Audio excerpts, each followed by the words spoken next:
Welcome to the Wednesday Match Play, your weekly connection to the biggest and best brands in golf. On this show you will learn more about the latest golf fashion trends, hear from LPGA and PGA Tour players, get advice on planning your next golf getaway, and much more. Broadcasting live from Palm Desert, California, now on the tee, Ricky Potts. One of Gabe's favorite wedges in recent memory has to be the PXG Sugar Daddy. They're almost perfect, offering incredible spin and feel around the greens. But there's just one problem. They're expensive. Now, in 2026, PXG has released a new wedge.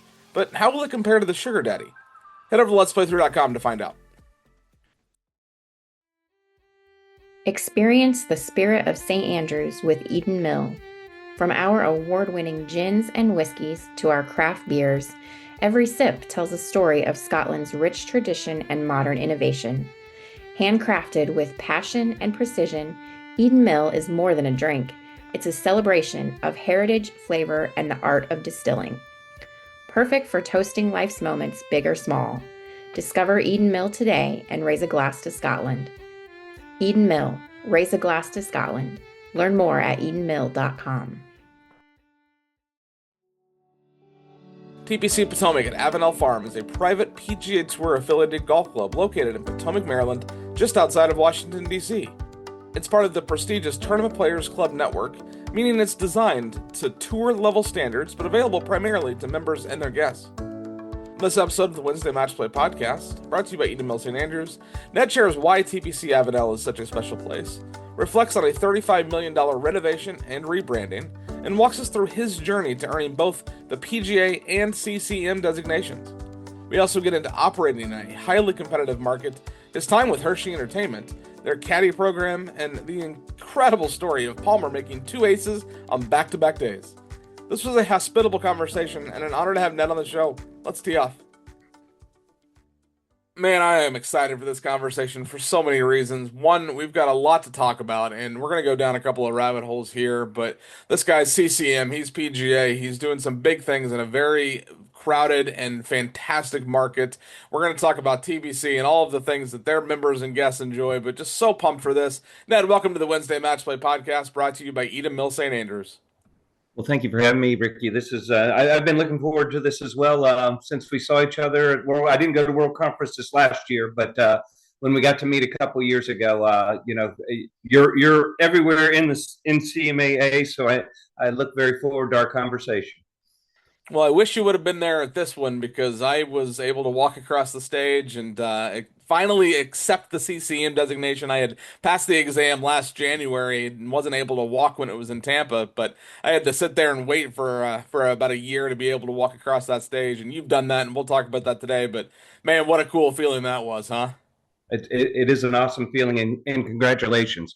It is a road to get past, and it is a great certification to hold.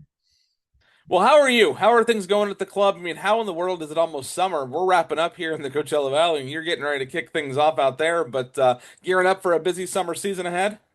We're looking forward to what's to come this year. Actually, just last night, we had our season kickoff day where we had our spring scramble and then led into our party, the Potomac Party, which is a complimentary evening for the members to come in and just sort of kick the season off, get everybody out at the club and enjoying everything. And, you know, the weather's been up and down. We've had 90-degree days already, and we've had 40-degree days all in the month of April. So it hasn't been a consistent weather season so far, but we've got our team's done a really good job of planning for this season. We've got a great tournament schedule. Our food and beverage operation is ready to rock and roll, and have some great events for the members. The party was a good kickoff because the members are really excited about the things we have to do. Well, that's a lot of fun, and we have 2 big parties here too. It's the opening party and the closing party. We can't wait to see you, and we can't wait to see you go because we work so hard during the season. I can tell it's the same thing for where you are, but tell me a little bit more about the club and what sets TPC Potomac at Avenel Farm apart from the other clubs in the area, and just kind of give me a 10,000-foot overview of this operation. Sure. So we are a golf club. It opened in 1985 as TPC Avenel. Many people that watch PGA Tour would remember in the 80s, the Kemper Open that was hosted at TPC Avenel for, I believe it was 14 years. And, great event to have. And in 2007, we went through a $35 million renovation of the course in the clubhouse and kind of rebranded the property to TPC Potomac at Avenel Farm. And we kind of hold the nickname of the farm. So a lot of the things we do kind of tie to horses and farm theme from along the horse farm kind of theme. But we're a true golf club, so we just have golf and food and beverage. But the facilities we have, since we're owned by the PGA Tour, we've hosted PGA Tour events. We have great practice facilities and a great clubhouse to host events. So we stay busy when the season comes. And since the renovation, we've hosted 3 PGA Tour events: the 2018 and 2019 Quicken Loans, and then most recently the 2022 Wells Fargo Championship. So it's a good test of golf. We got rave reviews at the Wells Fargo when we hosted it. But we have a robust membership. Like you said, we're in a great market. The DC market, the Maryland market is filled with great golf courses. We're right around the corner from Congressional, Woodmont, Robert Trent Jones, Cades Valley is just north of Baltimore. So we have a lot of well-known golf courses nationally that have also hosted tournaments. So it's a great market to be in. The brotherhood and sisterhood of the CMAA is great in our area. We're very close between the Baltimore and DC chapter that we have, the Middle Atlantic. So it's a great area to be in. Well, one of those managers, M. Kent Johnson, just joined the CMAA's board, so that's pretty cool to see him stepping into that role. And I've known him for a long time, and don't know if you get to spend much time with him, but he's just as special as they come. I've spent a lot of time with Kent. We served on the foundation board together this last year, and H at Washington Golf and Country Club is also on the board. So we've got 2 national board members in the area from our chapter. Well, you've been the GM there for about 6 years. Walk us through your journey to this property and how the past 6 years have really shaped you as a leader and the leader that you are today. Well, it was definitely a unique time to come to Potomac. I arrived on April 20th or April 7th, 2020, which was the height of COVID. So the clubhouse was closed. We didn't have golf. Everything was shut down, and we were doing to go. And so from there to today, it's a whole different world. And in some things you can look at it and go, God, this is terrible. And what are we going to do? And we took it as a great opportunity to enhance our relationship with our members, to let them know, that we're here and we can help them during the COVID times. But then it turned into, building a stronger relationship with our members. And as we got to open up things, whether it was golf, whether it was the restaurants opening and the clubhouse opening back up, it was that we were that safe haven that people could go to. And that mutated into just, like all clubs want to do, we wanted to become our members' third place. After work, after home, we wanted to be the place that our members felt like it was a place they wanted to come to. And that's really what we've driven our team to really get to over the last 6 years. We introduced sort of a concept with a group of frontline staff that I work with on a monthly basis just on creating it, but it's the Potomac experience. And we really talk about, how we can create out of the different areas of our club that experience that exceeds our members' expectations. And, it's been a great journey for the last 6 years. Being COVID, we had a couple of our staff members retire, our leadership team retire because of COVID. Really, they had been at the club for 19 to 25 years and just decided it was time to hang it up. We've had 3 other leadership members go on to new jobs that they, progressing in their careers. So it's been, last up until 2 years ago, just sort of building our team and really getting ourselves getting the right people. The book Good to Great talks about getting the right people on the bus and the right seats and kind of making sure everything runs correctly and well. I think we're there. I think we got the right team in place, and that's why I'm so excited about this season, so excited about the future at the club, just because we have everybody in the right place. The team is really vibrant and ready to provide that hospitality service we're looking for. And it's really a good place to be at TPC Potomac. You hold both the certified club manager designation and the PGA professional status. That's a rare combo, and it's an impressive combo. Let's start with your PGA journey. Tell me more about that, how you got started with the PGA of America, and do you remember the PAT? Because that just sounds stressful. It can be stressful. I've played golf all my life. It was an opportunity to spend more time with my father, and it, as I played, got to be a better golfer. We got to spend more time, so I played a lot of competitive golf and kind of came up through the junior golf ranks, and then played college golf. Played a little bit in professionally, and quickly learned that I wasn't going to make a living trying to earn it through my playing ability. But when I was in college at Jacksonville University, I worked at a resort called Ponte Vedra Inn and Club my junior and senior years during the summer, and really got introduced to the hospitality industry and the golf business as it is, and really just was like, this is what I want to do if I'm not going to make it playing. And so I got started in the golf business in 1993 as an assistant golf professional at a daily fee golf course. Moved over back to Ponte Vedra Inn and Club. Was there for a couple of years, became the head golf professional.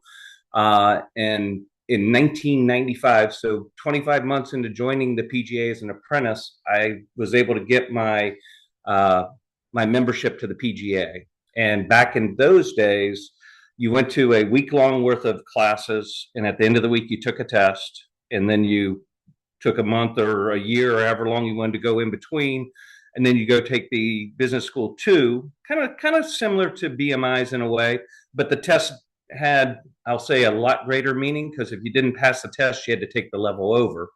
And then went to business school 2, and then I filled out at that time the PGA workbook, which was I believe a 30 chapter workbook on the golf business. Anything from teaching, finances, cart management, merchandising, just any aspect of running a business and running a golf operation.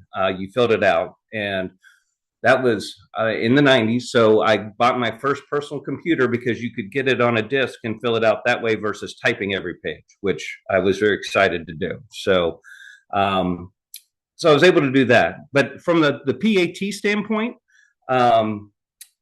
it was at Orange Park Country Club. I did not want to know what the target score was because I didn't want to have that looming in my mind. And we get to the first tee, and I'm ready to go. I feel good about everything. And the head professional, Todd Bork, shows up on the tee and goes, "Boys, I know exactly what you want to know. The number's 156. And the first thing in my mind was, I know I can hit a ball out of bounds on that hole, this hole, and that hole. I can get to 78 really quick in one round." But fortunately, I didn't. I ended up shooting 142 and passing with no problem. One other person passed that day, and they shot 156. So I've had many friends who have gone through the PAT tour where they've missed it by 1 or 2 shots, or they've missed it by a bunch. But the pressure that keeps building with the PAT is really a tough thing. So, it is. It can be a scary thing. Fortunately for me, it was not. Well, I didn't know you had all that background playing golf, so you had no problem you going out there and shooting a couple of numbers in the low 70s. So good for you. And as it gets over to the CMAA side of things, though, becoming a CCM is no small feat. It's very lengthy. There is a lot of boxes you have to check, a lot of BMIs you have to attend. Do you have a favorite BMI, and was the test challenging for you? I mean, it doesn't sound like the PAT was. Yes, the CCM was definitely a bigger test. Although I would say the PGA business schools 1 and 2, they're just the pressure that you had to make a number, and obviously CCM you have to make a number. You have to answer not only the overall score, but you have to do well in each category of the competencies. But actually, for me, coming up through the golf side of things, the one that I got the most out of was food and beverage. which was just, it's fairly new in the rotation, but it really just helped me get more rounded. I mean, I was very good with the number side of it, but not the, the serving and temperatures and kind of, the knowing all the different facets of food preparation and everything that really helped me kind of get better rounded. But the CCM was a large undertaking, just because it does cover all aspects of a club. Whether you're going to run a yacht club or not, you got to have some knowledge there. If you're going to run tennis, if you work at a city club, you have to learn all aspects of a club that you may not have ever seen. So it was very daunting, but the Purdue class really helped a lot, to just sort of solidify everything that I had done to study and prepare for it. So yeah, it was amazing when Brian Watkins called me the week of Thanksgiving in 2019. That was like such a relief, but such a great feeling of accomplishment, because that truly is a test of your knowledge and your abilities. And going through the process, you had to go through, obviously all the BMIs and everything. And I think it's just a great way to build a foundation of networking and friends that you may not have encountered in any way, shape, or form, because they're going through it kind of at the same time frame you are. And it's great to just reconnect with everybody at each BMI that you may have gone to together. Well, looking ahead, are you pursuing any additional certifications? Maybe looking at the PGA Master Professional or the Certified Chief Executive? I am, looking in the immediate future. I'm right at the Honor Society for CMAA. So that, not to say that's a layup, but I mean, it's just going to either tactical leadership or strategic leadership on the BMI level, but also just getting the credits, which I'm almost there. So definitely looking to get the Honor Society, and then I'll turn my attention to the CCE and all the work that goes into that. And with CMAA making the changes to that, just kind of, I don't know if I'll be able to get it in under the wire or be one of the first ones to go through the new system. So it is on my mind and coming up. I'll tell you, they made some big changes to that designation, adding more BMIs, the mentorship component, a potential assessment, whether that's a test, and they haven't even really decided what they're going to do for that. Doesn't really roll out until 2030, but that's going to be here before you know it. And I think that good on CMAA for realizing the importance of that designation and versus, and I'm not saying that going to a couple of additional BMIs and the years and the additional credits wasn't important, but they're really changing the way that that designation looks, both on Mhm. paper and in the classroom for those BMIs. And I mean, financial literacy, I mean, how has that not been one from the beginning? And the book, I don't know if you've seen the changes to the book. They've already rolled that out and it's going to be on the cloud now. So you're going to be able to get that book updated in real time over time. So kudos to CMAA for continuing to take this association in the direction they're going. Yeah, I will always say CMAA versus the PGA. The PGA does a good job of getting you ready for what is the focus of truly PGA, merchandising, teaching, carts, and running golf events. CMAA gets you ready to run the business, and not just the club, but it as a business as it may be. So yeah, kudos to CMAA for updating the contemporary the book, because as you took the test, I took the test. You'll have teachers say, "This is in the book, but this is what is on the test," because they don't match but now they do. So the test will always follow the book, or now the digital book. So yeah, and to reposition the CCE just gives it even greater credence in our industry, which is wonderful. Well, you talked about a couple of those clubs in your markets, pretty competitive there. I mean, Bethesda and Congressional nearby. Is it competitive though, or is there a sense of collaboration among the clubs in your area? Um, it's it's definitely more collegial than competitive. I mean, obviously, we're all trying to make sure that whether you have a wait list and you're keeping a wait list in a good order, and you're able to fulfill your needs as a membership. But it is very collegial. I've served on our chapter board the last few years. I just actually just finished being president, so I'm past president, so it's a good time to be there. But overall, I mean, we merged with the Greater Baltimore chapter. The national chapter in the Greater Baltimore merged 2 years ago, and the amount of camaraderie that came out of coming together, being able to introduce new clubs to everybody through educations and stuff like that. It seems like everybody in our chapter just gets along so well and is willing to help out if somebody needs help with something going on at their club or just advice. Or I find myself reaching out to multiple people all the time just to get their take on how to address whether it's an issue or whether it's we have an event and we're not quite sure how to execute, and it's great to have that kind of support around you that understands your market. So I think it's a great chapter to be a part of an area.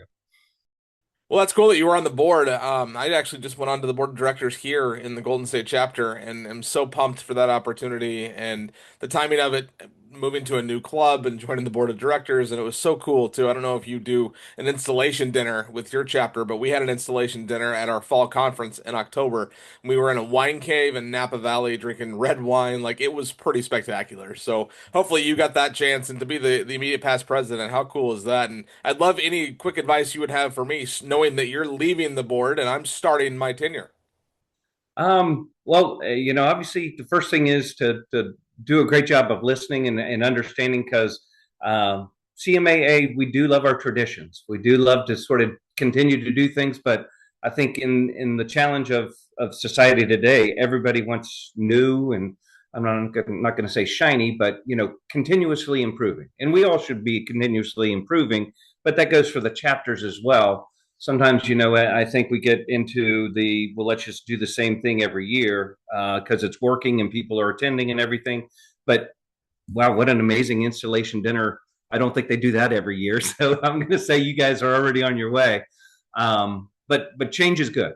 I mean, as we try and do it at our club, you got to do the same thing in your chapter. And so not just going along with the vote, but asking the why are we doing it and how's it going to benefit the chapter members is how we always approached things we did for the chapter. You spent 13 years with Hershey Entertainment. Tell me more about that chapter of your career, and be honest, were some of the perks involved some chocolate there? They pass over some Hershey's Kisses to you?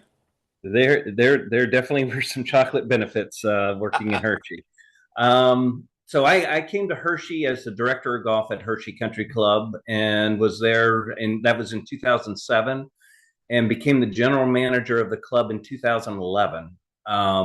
We were a multi-course, multi-property club. We had at one point 3 clubhouses, 63 holes of golf. Everything sort of to give you the Hershey story in a quick nutshell. Milton Hershey in the 40s put his entire wealth into a trust, and the trust only purpose was to run the Milton Hershey School. So in his trust, he had the majority voting rights of the Hershey Company, the chocolate company, and he had Hershey Entertainment and Resorts, and he owned it wholly. So the trust owns all those things, and those two entities, one through dividend, one through after the company makes all their money and everything, put money towards the school for underprivileged children. So they'll take children from kindergarten all the way through high school, and then being good students, they will provide them a scholarship so that they can go to college and further advance their lives. Which it's a wonderful story. They do a wonderful thing. We interacted very much with the school in a lot of ways. So as I moved up, so I went from general manager to I was overseeing 2 restaurants, a camping resort, the nursery that took care of the grounds, and sort of towards the end, and became the liaison to the school. So there was a lot going on in my 13 years at Hershey, but it got to where I was getting further and further away from what really drives me and what is my center, and that is the hospitality and directly working with people. And the opportunity, I came to Hershey from TPC Polana, which was a property they had in Princeton, New Jersey, and the opportunity at TPC Potomac became available. And it just was the right time for me to kind of make that change. Our kids had gotten out of high school, they were in college and almost out of college. So we were ready for the next chapter of our lives. So it was a good time to move. I still have a lot of great friends in Hershey. I still call on them to send me chocolate. At Hershey Country Club, we gave kisses out throughout the property. When we dropped your check, you got 4 or 5 kisses on with your check. We had bowls of it throughout the clubhouse, so you always got chocolate wherever you went. When I went to our main headquarters for Hershey Entertainment Resorts, there was always the miniatures at every table. And just like you have the freshman 10 that you gain in college, at Hershey, you get the first year 10 because you got to learn to control your eating habits of chocolate because it's available everywhere you go. What sort of membership opportunities are available at the club, and how many categories do you have? And you mentioned the waiting list. Do you have a waiting list, or are you still selling memberships? We are selling memberships. We did have a waiting list for about 3 years because the boom, just we couldn't handle the amount of people, the amount of golf people were playing, and the traffic really on the golf course and around the golf course. So we did have a wait list. Right now, we are selling, to attrition. So as we lose members, I guess you could sort of say we have a wait list because we're not just selling freely, but at the first, we do annual billing. So at the first of the year, the first quarter of the year, we see the ones that don't want to rejoin the club will be leaving the club, and then we sell to that what we've lost to that. We have 5 categories. We have a regular level. We have a patron, which is a little bit higher. They get some guest rounds with their membership, with being in a market where there is a heavy government involvement, obviously being DC. To bring government employees, they have a per diem that they can't spend more than, so they can use their passes for those members. We have a junior membership and a professional business membership, and then a social membership. So those are our levels. And they're pretty well balanced. We do have I think when the club first opened in the 80s, excuse me, there was more of a business element to it, and as we've matriculated and the golf has gotten more and more popular in our market, we've seen more of the regular membership and the patron and the traditional junior take over. So and it's going very well. As I said, we've lost 29 members this year, and we've sold 22 sort of here as the spring has come through. So we're in a good position, and looking forward to the rest of the year. Well, your caddy program is a unique aspect of clubdom. Can you tell me more about how that operates? Is a caddy required? Do guests require a caddy? And are the caddies employed by the club, or do you use a third party like Caddy Master? We use Caddy Master, and we were the first in our market to do it, but now Congressional and Chevy Chase have them as well, which is great because now we have a larger source of caddies to be able to draw from. They are available to the membership. We do require it for anybody that is an unattended a guest.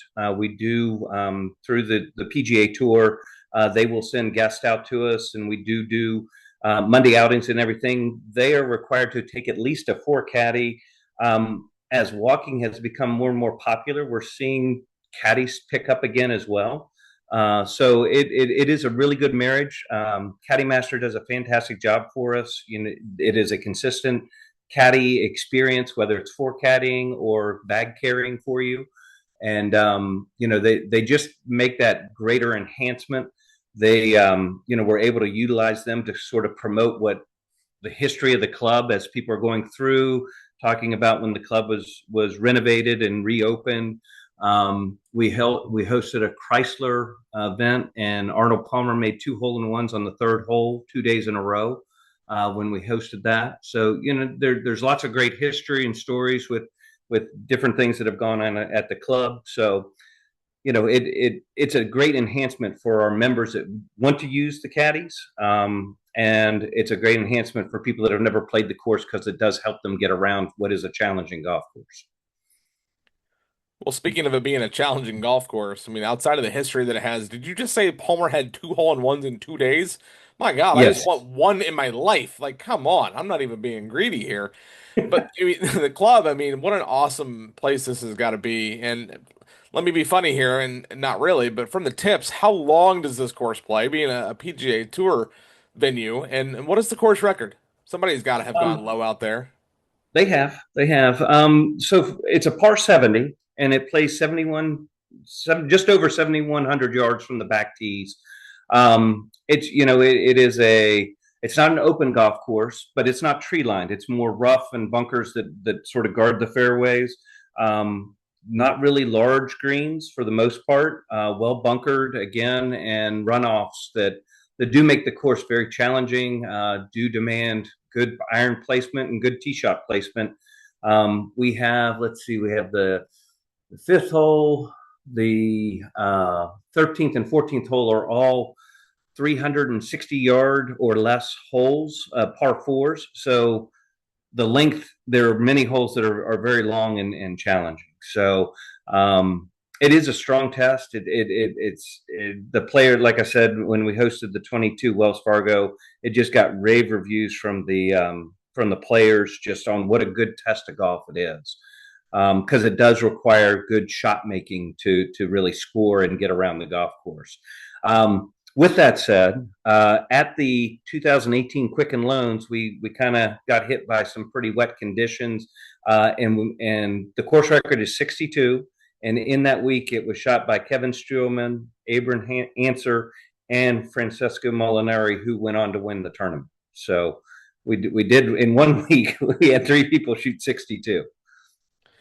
Well, for what it's worth, I shoot 62 every time I play, 9 holes or 18 holes. So that's a pretty good score on a course that does not sound like it's a cakewalk. I mean, that just sounds awesome. Yes, yeah, and I shoot 62 every time as well, but it's usually about the 13th or 14th hole. So Well, I think you and I are going to get along famously on the golf course just the same. But for someone that's visiting the club that's coming to the area, what else is there to do nearby? I mean, you're in a really cool market, not far from DC, but I mean, being so close to the nation's capital, what are some other things that guests and maybe even members alike enjoy in that area? well, I mean, with DC so close, there's obviously all the huge attractions, and I mean, whether you take the metro is probably 20 minutes from us, from the club itself, but if you take the metro in, it's very easy. You don't have to worry about parking or anything. But you have the Smithsonian and all the museums down there. You have obviously the history and all the capital and all the government that sits down there, as well as sports. I mean, you've got all the sports. Baltimore's only like 45 minutes. This is all traffic dependent, but Baltimore is about 45 minutes to an hour away as well. So two great cities to really, whether you're looking for things culturally, whether you're looking for things arts or sports or history or anything like that. But then out in Potomac, we're just outside the Beltway. We have Bethesda, you have Chevy Chase, you have Gaithersburg. I live in Germantown. There's just so many different things to do. The restaurants are great throughout our area. So there's just a lot to do. And then we obviously we're TPC Potomac because we sit on the Potomac River, so to speak, and on the other side is Virginia, and Northern Virginia is another just great area to be able to do so many different things. Alexandria is a great old city to sort of walk through.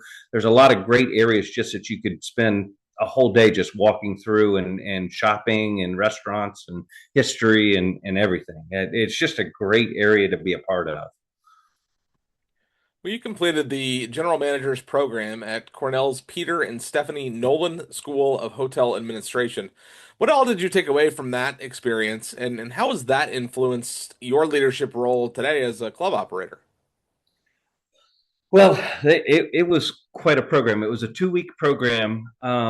It was truly geared towards hotel administration. And at that time, um, I was being considered for the lodge general manager's position. I was overseeing the camping resort. So it was to just get more acclimated to lodging and that aspect of things.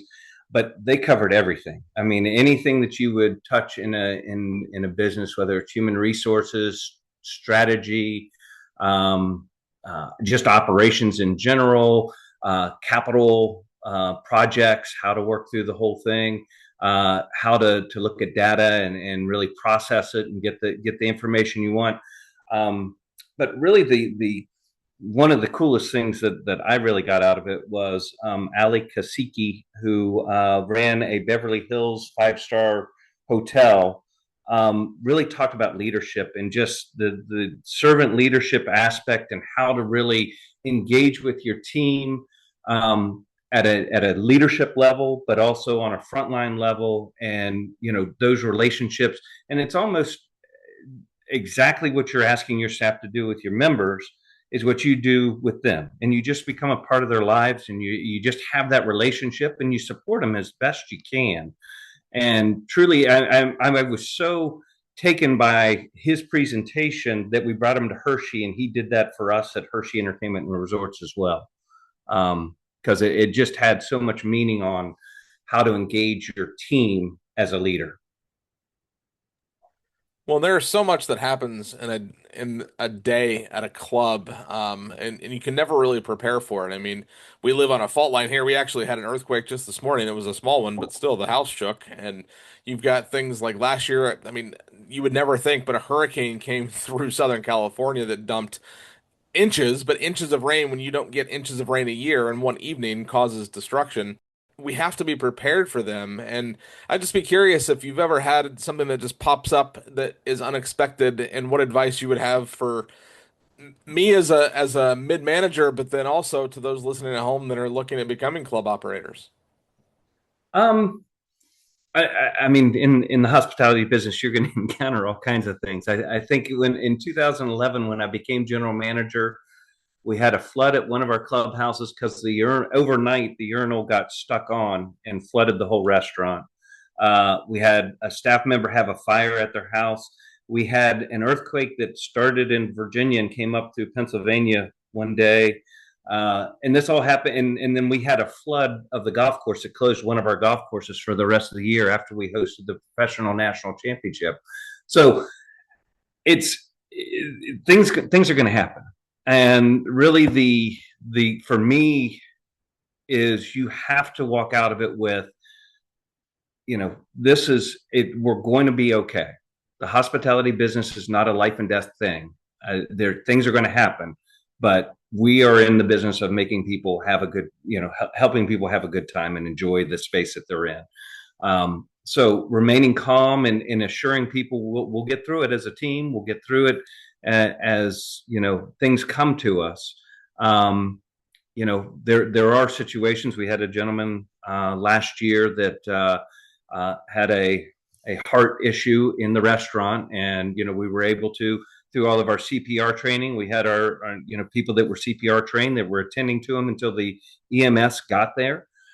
So the best thing you can do is try to think of situations that are going to happen, get your people trained, certified, whatever it may need to be to have enough people on staff that you feel like you have good coverage for it, and just do a great job of communicating to everybody so everybody has an awareness of what's happening the day at the club so that they can be supportive if things change.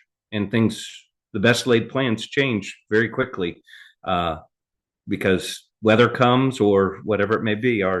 With our Potomac party that we had last night, everything was planned to be outside, and about 2:30 the storm started rolling in, and we had a backup plan for if it was going to rain, and we moved everything inside, and we knew where we were going to adjust the rooms, and we did all that stuff, and the members really didn't have a knowledge that it wasn't going to be that way.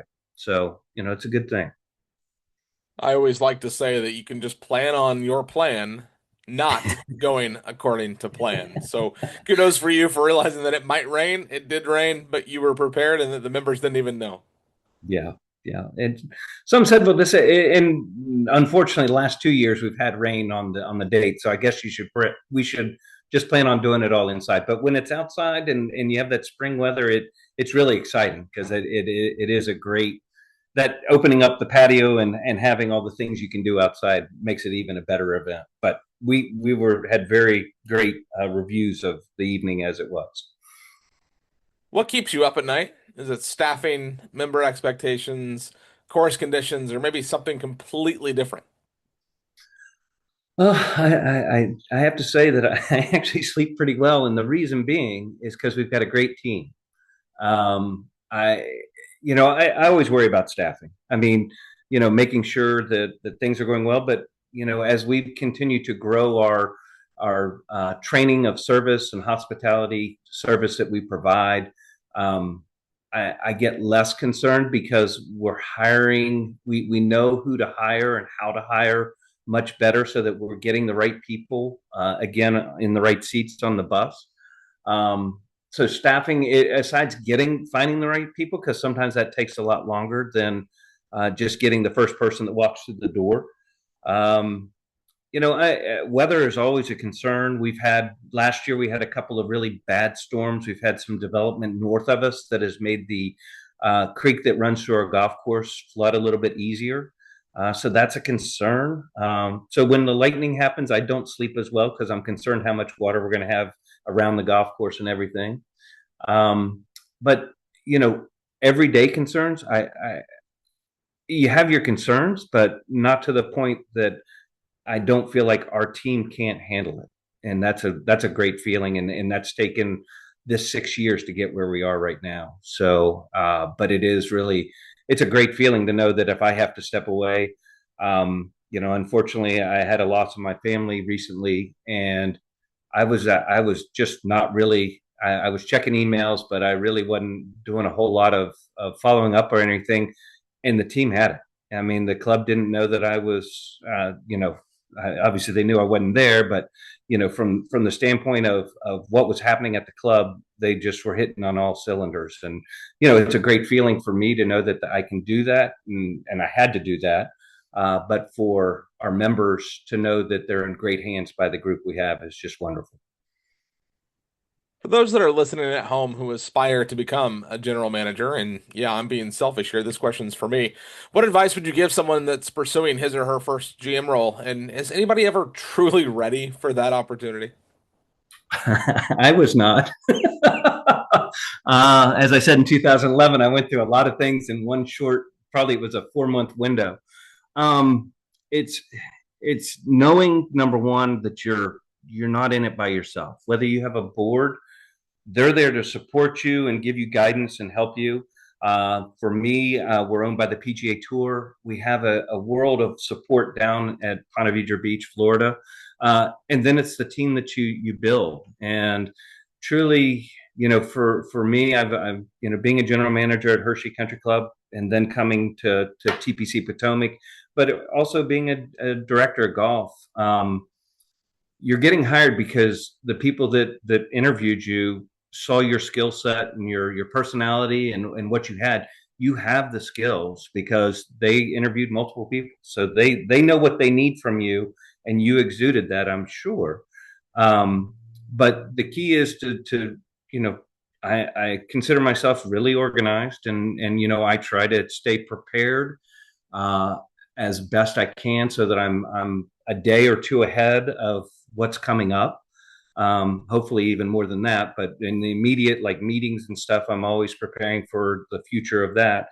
But then it's building that network of people that you can call on, whether it's a mentor or somebody that you've met in the chapter that is, whether they've just gone through it and they've been in their role for a year, or it's somebody that's been in the business for forever, that you can just call and say, I've got one that I just don't know where to go. And it's really cool when you receive that call. And I've received it a couple of times. I've been fortunate that somebody trusts me enough to give them advice. And I feel like it was good advice because they said that it helped them out immensely. So always using your network of friends and colleagues is a big piece of the role. Private clubs offer community. Distinguished clubs earn distinction. Distinguished clubs and distinguished golf destinations are not just a designation. They are the hallmark of excellence and reserved for properties that deliver bespoke service and an unwavering commitment to their members. Through a rigorous 3-step, merit-based in-person evaluation that was created by industry experts, the leadership teams of these clubs are recognized for what truly defines a world-class experience. Visit distinguishedclubs.com to learn more. To earn a distinguished designation, a property must consistently deliver exceptional service. Could you describe your service philosophy and how your team brings that philosophy to life in daily interactions with your members and guests? Sure, sure. So we call it the Potomac Experience. It's built on four pillars: teamwork, professionalism, communication, and respect. And it was, as I mentioned before, um, we had a group of frontline staff that I met with and I meet with on a monthly basis, and we built this program. And what we did was the first year, we talked about third place, but we talked about pillars that we all have to live by, and we had our whole staff vote on what those pillars would be, and how they would define them. And then as we grew, and we do a training every year, we had our last one on the 20th, actually last Monday, in which we continue to enhance how we look at those pillars and the Potomac experience and what it looks like.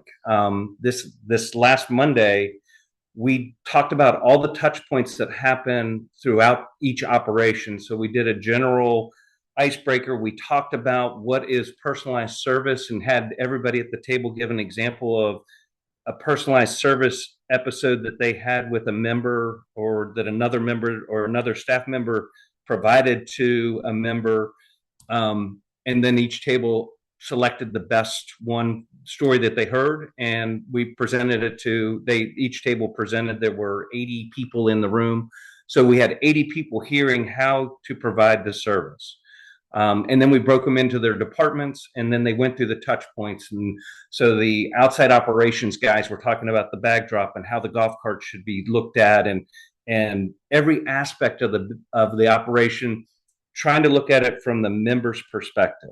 And this was probably one of our best trainings, because it's our old guard mixing with our new employees, and they're all getting to talk together about how the operation and the expectation of what our members are expecting to see on a daily basis consistently. And we got so many positive comments that it just set the bar, and not a low bar, but it set a very high bar for everybody to attain. And so, this was great. We were in the process of, from the network, introducing a new program called Go Further, which is be my guest, get to a yes, and make memories, which is a very simple way of, when they introduced, I was like, this is just, we'll go right into the Potomac experience, because we talk about taking ownership of, we call it nuggets, but you get a piece of information. Somebody made a hole in one. Where do you go with that information? If you're the golf course superintendent or somebody on the golf course, you'll radio golf operations. Golf operations will start preparing all the things we do for when somebody makes a hole in one. They reach out to the turn, which is our halfway house, make sure that they know when they get to the window, say congratulations. Our ninth green is right by the first tee. The starter is going over to the ninth green and saying, I heard you made a hole in one. We celebrate the day of something that happens with our members as much as we can, to let them know that how much the club, it means that they're having those magic moments at our club. And that's what the Potomac experience tries to embrace as we go through it. TPC is part of a larger network. Can you tell me more about the TPC network and how that benefits your members? Well, they have access to all the clubs, and there are 30 overall clubs throughout the network that our members have access to, and those are private clubs, resort, and daily fee properties.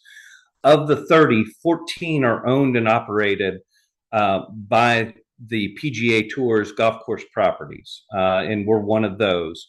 And of the 14, 12 of them host, whether it is a Corn Ferry, a PGA Tour, or a Champions Tour event. TPC Sugarloaf is having the Mitsubishi this weekend, which you may have seen. TPC San Antonio had the Valero recently. TPC Sawgrass with the Players, and the list goes on, obviously. So our members have access, and if you're going to another private club from a private club, you just pay cart fees for yourself and any members under your membership. But if you're bringing, you can bring guests with you. So it's a great mechanism that you have another network of clubs that are fall under your membership. And so it is a great enhancement to what you're offered. And of course, it's also great to be associated with a network of clubs that are associated with the PGA Tour, and getting the tour experience, but also being a part of the tour's donations to charity and a bigger purpose than just being a golf club, but that there's such a large charitable arm to it. What types of dining experiences do you offer, and how often are you refreshing your menus to keep things exciting? So we have one dining room. We don't have multiple dining areas. The White Oak Grill is our main dining room. We do offer dining in our simulator room. We have 3 tables in there and a smaller menu for this, what we call the stables. But for the dining for the White Oak Grill, we're changing the menu all out change quarterly, and we're doing some item changes about every month and a half, just to keep things fresh. And we do weekly specials just to sort of keep the variety going. So obviously, I think with most surveys you get variety on the menu. I think everybody wants the Cheesecake Factory menu, which is very difficult to execute, and when you have such a limited number of people. Behind every great club is a great team. Can you tell me a little bit more about the staff and the culture that you've built there at TPC Potomac? Sure. No, I'm extremely proud. As I said earlier, getting our leadership team together has been it was a 4-year process to get the right people there, but now as we're getting into year 6, we're really cohesively working together exceptionally well. Our head professional, Jason Rivard, has been in his role for 3 years now. Miguel Ferrar is our director of food and beverage, has been in his position for a little over a year and a half, almost 2 years. Our executive chef, Eric Milton, same, a little bit shorter, about a year and a half. Director of agronomy, Ryan Higgins, has been with us for 2 years. And our director of marketing and membership, Keith Steinberg, actually celebrated 21 years. So Keith's like our stable and our historian. So when we start talking about have we done this in the past, Keith is our sounding board. But they each have done a great job of building their teams. And as I said, we do the Potomac Experience training, but it filters out into their individual departments as well. And each has really done a great job of taking the Potomac Experience and really building on that hospitality service in all aspects of our operation. And it's truly evident. I mean, we do a pulse survey. We've really seen our scores remain steady, if not grow a little bit.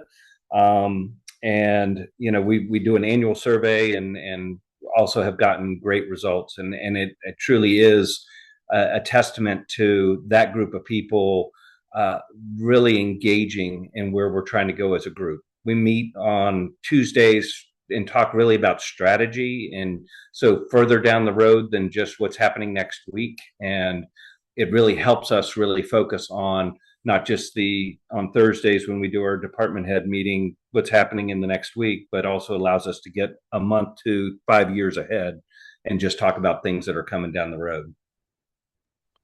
For a first-time guest coming to the property, what can they expect from visiting this establishment, and maybe any rules or traditions that they should be aware of before they step on campus? Know that you're going to get the Potomac experience. For us, one of our biggest accolades is we probably have one of, if not the best practice facility in the DMV area. We have 4 very large practice tees.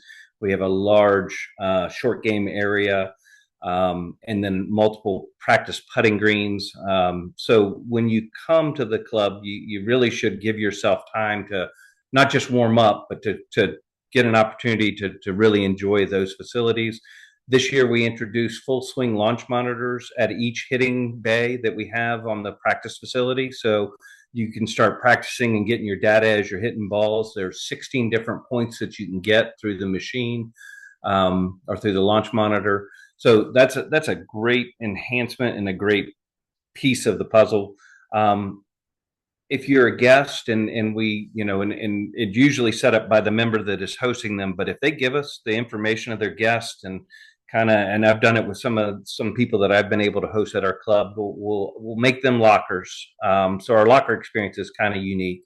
But if I have a group of guys, I'm a West Virginia football fan. So if I have a couple of people coming in from West Virginia, they'll engrave West Virginia ball markers and put them on their locker door so that they can use them as ball markers on the golf course. They'll put some amenities in there that are personalized to whether it's their business or whether it's their football team or their hockey team or baseball team, whatever, their hobbies and stuff.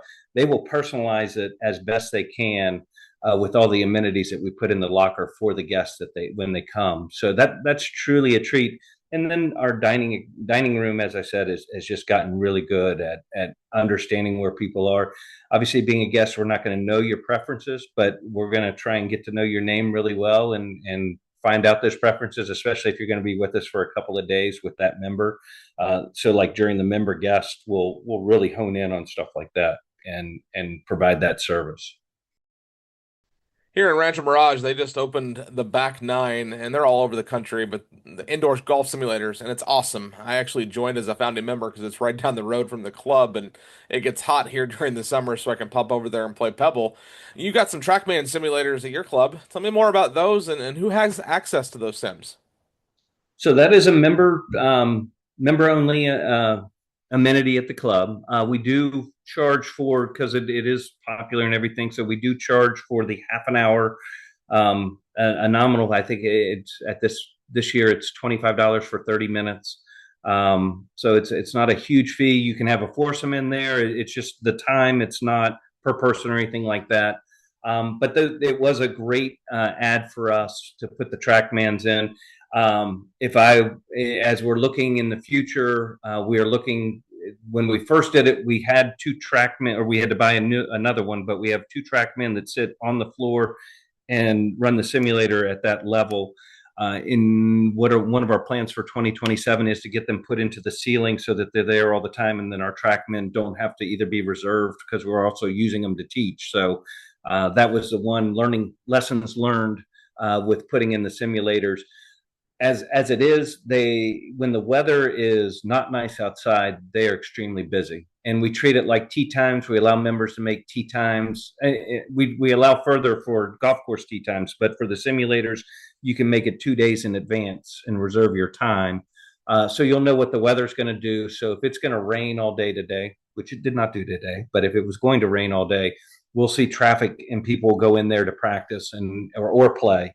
But we have people that will go in with 4 guys and they'll go play 9 holes and we'll serve them drinks and food and everything in there, and they have a great time in there.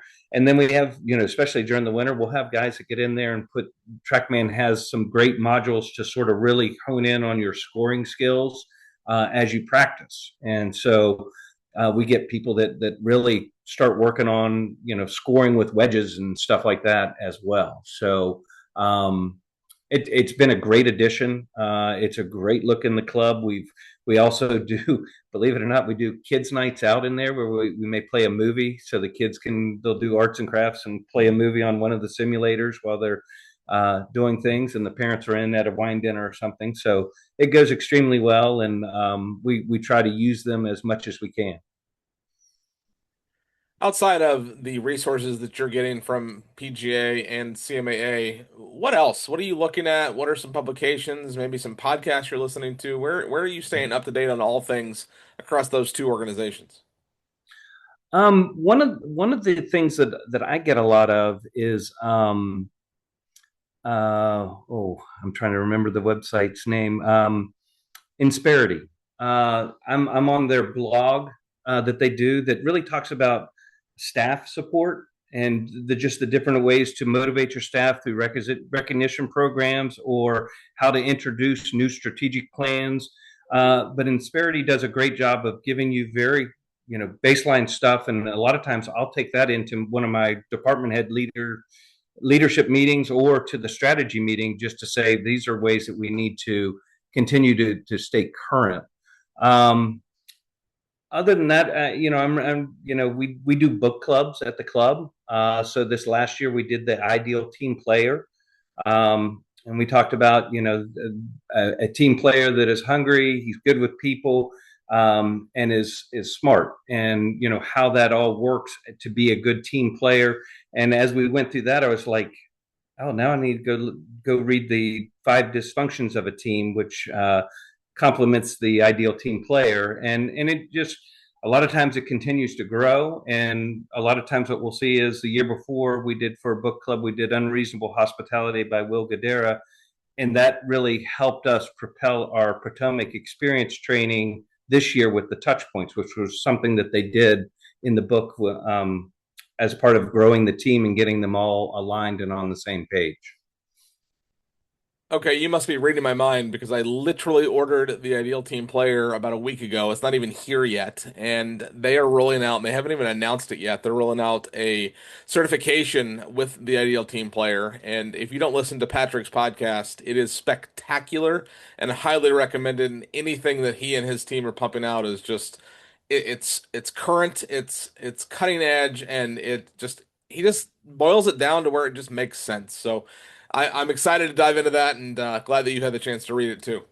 Yeah, yeah, and I like it that there's the story in the beginning and then how it applies in the end, and I think it's a good format for really educating yourself because you have good examples to sort of really reference off of, and then you can kind of align it to your team and kind of take a look at what's going on there. So yeah, his stuff is fantastic. I didn't look to see he had a podcast. I will definitely do that now. Member expectations, I mean, they evolve, they continue to evolve. How have you seen expectations change, say, over the last 5 years, and where do you see them heading in the next five? Actually, I was at a lunch with a group of general managers earlier this week, and that was something that we all talked about. Just the change in the dynamic of the hospitality, the club business, and that the younger group and the life and the future of the club are all looking for more experiential. They don't need the prim and the proper. They want to have the exciting experiences, and the old guard kind of want to just keep things like it was from the last 20 years. So you're fighting those two worlds a little bit. And the it seems like in today's world, there's got to be more education on etiquette at a club, just because it seems like we've lost the decorum a little bit of new members. Not in a bad way. It's just they've never been members of the club, and this is a new avenue for them, and it's just helping them understand it. So, we try to introduce a lot of things that are member orientation on expectations of them, but also expectations of us. So, I'm not saying it's a challenge, but it's a different direction than the first 25 years I was in the business. We've just changed, and we have to evolve. We have to know that that's where that hospitality service is really. It used to be service, just hit the points, and you've gone through very structured. This is service. Now it's become personalized, and how do we make it their type of service, and not just the structure of we're gonna everything's going to be done the same for everybody. It's going to be done the same for everybody. It's going to be done individually now. Well, before we wrap up here, what else can you tell me about TPC? I mean, we've covered so much. I feel like we just started talking and it's been an hour, but what have we not talked about that you'd like to share with us today? um as we said, the club business, it is evolving. And I think we're doing a good job at our club of evolving the experience. But it takes more people. And when we had kind of the hospitality exodus right around COVID, it's really getting the right people into the clubhouse, and getting your team engaged. And I think that as you said, what do you do as a first time GM, and you're really taking on that role? You've already been a leader, but really showing them that you're willing to walk the talk, and show everybody that what they do has purpose. And for us, whether we tie it to the charitable donation that the tour does, that they are a part of, even though they're not touching it fully themselves, unless we're hosting a tournament like the Wells Fargo. But at Hershey, with the Milton Hershey School, it truly did have meaning, because we were directly impacting the school. So just continuing to see that sort of happen. And I think at TPC we're getting there. We're getting more involved in the community. We're doing more outreach, just to be able to say that we're there for the community and not just within our four walls. Where is the best place to learn more about you and more about the club and the membership and just everything that we've talked about here today? We're on Facebook, Instagram, X, our website, TPC Potomac. You can learn about us on all of those things. That is an initiative for us in 2026, is to grow our social media footprint, because as we are trying to touch the community, we are trying to get out there more. So, but yeah, love to have people check us out. And if you're in the area, would love to have you come and play. We'll let you and me tee it up soon, but where are we playing? Your house or mine? Or maybe we can do a home and home. I think you do a home and home, but we would love to have you in DC whenever you make it this way. I don't think the leadership conference, I think it's not in DC this year, but if you were ever to come to the leadership conference and it's in DC, we'd love to have you. I tell you what, I keep hearing about that, and the people that go just rave about it. So I won't be there this year, and it might have already happened this year. My gosh, the time's flying. But I will be attending that, and there may even be a requirement as I move up as a board member within the Golden State chapter that I'm required to go. So twist my arm, give me an excuse to come visit. That would be great. Yes, when you get to the president level, you do need to go. So I went the last 2 years. So we're going to have you soon then, I think. Well, you talked about a couple of really good books. How good is Unreasonable Hospitality? I tell the story of that hot dog pretty much, I don't know, 5 times a week. But leaders are readers, and there's no doubt you're a leader in your space and in a lot of spaces. But what book are you currently reading? Well, with the season starting, I'm not reading anything. I listen to GBN's podcast a lot of times when I'm traveling to and from work.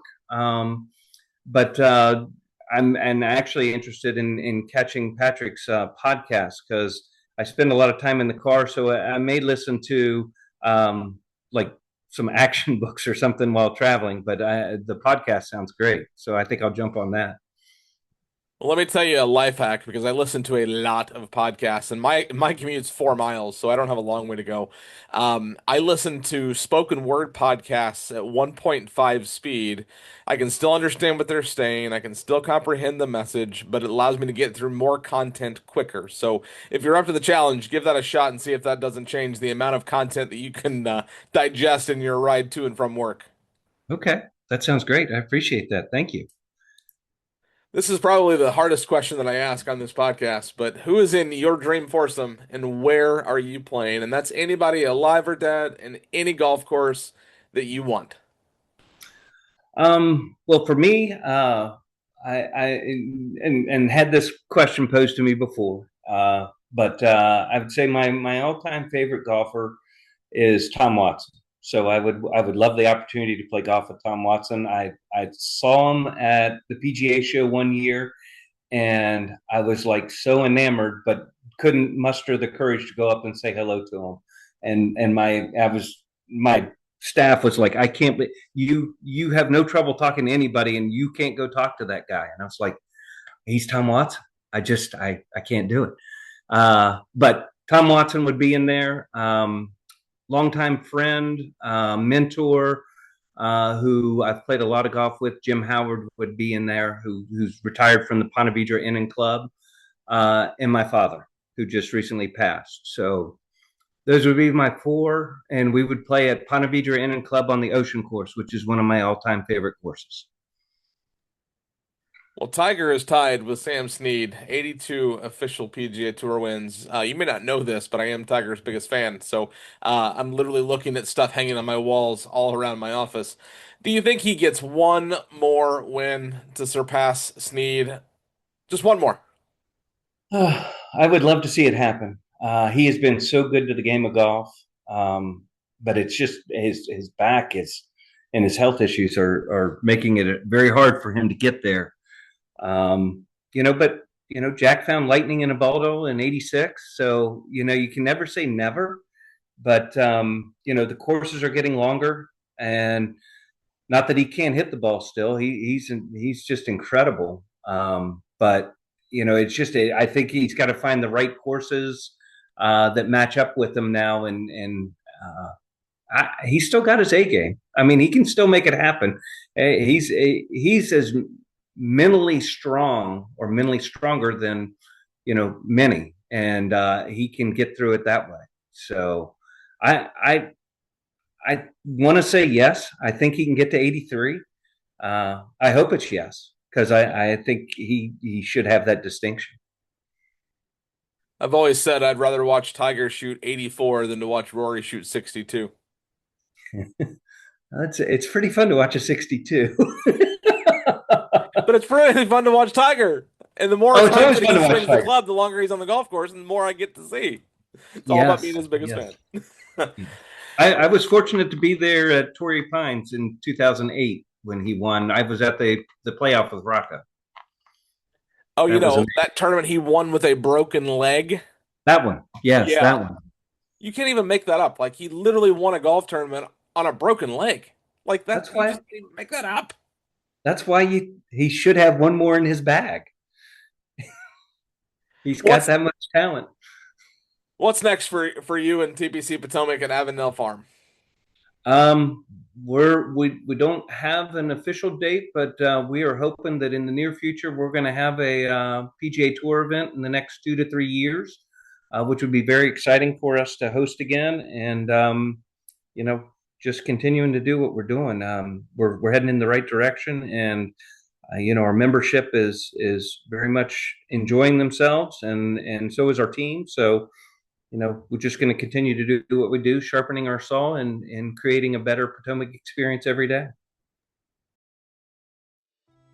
Step into the heart of Scotland with Eden Mill Scotland Experiences. Journey through the art of craft distilling, where tradition meets innovation. From blending your own gin to savoring the finest whiskeys, every moment is a celebration of Scotland's rich heritage. Whether you're a whiskey enthusiast, a gin lover, or simply an adventurer at heart, Eden Mill offers experiences you'll never forget. Book your journey today and create memories to last a lifetime. In golf, the 19th hole is a slang term for a bar or a restaurant. It's on or near the golf course, very often in the clubhouse itself. What is your favorite 19th hole, and what are you drinking? My favorite 19th hole is at the Pete Dye Golf Club in Bridgeport, West Virginia. It sits right above, it's indoor, there's no patio, but you can see people, but it sits right above the 18th hole. So whether you're having a tournament come in or just a group of foursomes that are coming in and they're seeing how people are finishing what is a very difficult finishing hole, there's water left. There's a huge hill of fescue to your right. It's a generous fairway, but a lot of bunkers out there and well guarded to come in. And it's a great finishing hole that it's great to take in from the 19th hole, and probably whether it be a beer or a transfusion. That would be one of my two drinks I would drink after a round and enjoy it. Thank you so much for doing this. What an awesome conversation. I mean, and it's clear that you're leading an incredible team and an incredible property, and you're such a valuable asset to the club industry. And I'm just grateful to know you. And I mean, just keep up the great work. And I look forward to seeing where you go and where you grow from here. Well, Ricky, thank you very much for having me, and you too. Kudos on I think I'm the 509th edition, so 500 plus podcasts, and all you do, whether it's on the blog, just asking questions about what's going on in the club management business, or just all you do. You are definitely a shaker and mover in our industry, and I personally appreciate when I see you're posting something, I pay attention because it has meaning. That puts this instalment of the Wednesday Match Play podcast in the books. But we'll be back next week for another exciting episode of the show.